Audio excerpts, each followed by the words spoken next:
سلیمان علیہ السلام کو اللہ نے دی تھی پاور. ملکہ سبا بھی طاقتور بادشاہ تھی, ملکہ تھی, شرک تھا اس کی حکومت میں. سلیمان علیہ السلام نے اس کو خط بھیجا, انہو من سلیمان, یہ سلیمان کی طرف سے ہے. انہو بسم اللہ الرحمن الرحیم, شروع اللہ کے نام سے جو بڑا مہربان نہایت رحم کرنے والا ہے. یہ تو ابتدائیہ ہو گیا. آگے اللہ تعالی علیہ, سرکشی مت کرو, واتونی مسلمین, بندی بن کے چلی آؤ. دنیا میں کسی گورنمنٹ نے, حکومت نے آج تک اس اسٹائل میں کسی حاکم سے بات کی ہے؟ بولو, ایک طاقتور بادشاہ سے ایسے بات کی ہوگی؟ دوسری کوئی بات ہی نہیں ہے. چلے آؤ آرام سے, باقی بات ہمارے محل میں ہوگی کہ کیوں بلایا ہے, کیا مقصد تھا ہمارا. وہ ڈر گئی, بولا بھائی ان کا تو اسٹائل ہی کیا ہے. عقل مند تھی, بے وقوف ہوتی تو کہتی یہ میرے سے اس اسٹائل میں بات آج تک کسی نے نہیں کی ہے. فوجیوں کو بلاتی, کہتی بھائی چڑھائی کرو اس پہ. لیکن عقل مند تھی, درباریوں کو بلایا اور کہا انی القی الیہ کتاب کریم, ایک بڑا معزز خط موصول ہوا ہے. معزز اس کا مضمون بتا رہا ہے کہ یہ خط بڑا خاندانی آدمی کا لکھا ہوا خط ہے, یہ معمولی کا لکھا ہوا خط نہیں ہے. اب بتاؤ کیا کرنا ہے, جائیں یا لڑیں؟ تو وہ جو درباری تھے نا, انہوں نے کہا کہ نحن اولو قوت و اولو بأس شدید, لڑائی کے لیے حاضر ہیں, ہم طاقتور بھی ہیں, شدید لڑائی والے لوگ ہیں, لڑنا جانتے ہیں, بزدلی نہیں ہے ہمارے یہاں. والامر الیک, فیصلہ تیرا جو ہوگا وہ, لڑنا ہے تو ہم تیار ہیں. یہ بھی اچھی علامت ہے. دیکھو بھائی ہماری خدمات لڑائی کے لیے پیش ہیں, فائٹ کرنے کے لیے ہر دم تیار ہیں, لیکن گورنمنٹ آپ کی ہے, فیصلہ آپ کا چلے گا.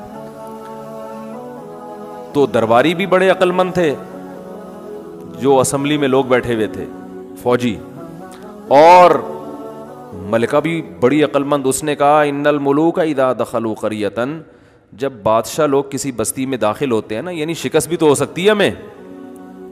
یہ کوئی کتاب میں لکھا ہے کہ ہمیں فتح ہی ہوگی؟ ہمیں کیا پتا وہ کتنے پاورفل ہیں. آج بس جذباتی لوگ جو ہے نا دین کا بیڑا غرق کرتے ہیں, کہتے ہیں اس کو مت دیکھو, بس اللہ پہ توکل کرو, اور ایسی کی تیسی. اسلام آپ کو گراؤنڈ ریئلٹی, زمینی اسباب دیکھنے کا حکم دیتا ہے. خیر, تو جلدی سے سمیٹتا ہوں. وہ اس نے کہا کہ بھئی نہیں, پہلے ہم ان کو آزمائیں گے, یہ لالچی لوگ ہیں تو ہدیہ ودیہ دے کے چپ ہو جائیں گے, اور اگر یہ ویژنری لوگ ہیں, واقعی اللہ کی توحید کی طرف بلا رہے ہیں, تو پھر یہ ہدیوں سے خوش نہیں ہوں گے. تو ملکہ سبا نے دھمکیاں لگائیں, ملکہ سبا نے ہدیے بھیجے. سلیمان علیہ السلام نے کہا میرے پاس اس سے بہت زیادہ ہے. اب چونکہ پاور تھی نا, طاقت تھی, تو انداز دیکھو. کہا کہ ایک دفعہ تو میں نے برداشت کر لیا, میں نے تجھے کہا تھا انسان بن کے چلی آ, اور تو کیا بھیج رہی ہے, گفٹ. اب دوبارہ میری طرف سے کوئی نمائندہ نہیں جائے گا دوبارہ لیٹر لے کے. ارجع الیہم, قاصد سے کہا واپس جا. فلناتینہم بجنود لا قبل لہم بہا, ایسا لشکر اب لے کر آ رہا ہوں پیچھے کہ وہ یہ ان کے مقابلے میں کھڑے نہیں ہو سکتے. وَلَنُخْرِجَنَّهُمْ مِنْهَا أَذِلَّةً, ان کو ان کے شہر سے رسوا کر کے نکالیں گے ہم. تو ملکہ سبا کو اندازہ ہو گیا بھائی اتنا آسان معاملہ نہیں ہے. اس اسٹائل میں وہی بات کر سکتا ہے جس کا ویژن بھی صحیح ہو اور پاور بھی ہو اس کے پاس. دونوں چیزیں ہوتی ہیں تو کام چلتا ہے, صرف ویژن صحیح ہونے سے کام نہیں چلتا. ویژن لے کے تھیلے میں ڈال کے گھومتا رہتا ہے آدمی, کر ہی نہیں سکتا جب پاور ہی نہیں ہے, وسائل ہی نہیں ہے, تو کیا کرے گا اس ویژن کا. K2 پہ چڑھنے کا ویژن ہے, لیکن نہ کبھی پریکٹس کی آپ نے, یہاں پارک میں آپ سے چلا نہیں جاتا, تو خالی ویژن سے تھوڑی ہوگا. تو سلیمان علیہ السلام نے نا وہ تخت وہاں سے منگوا لیا.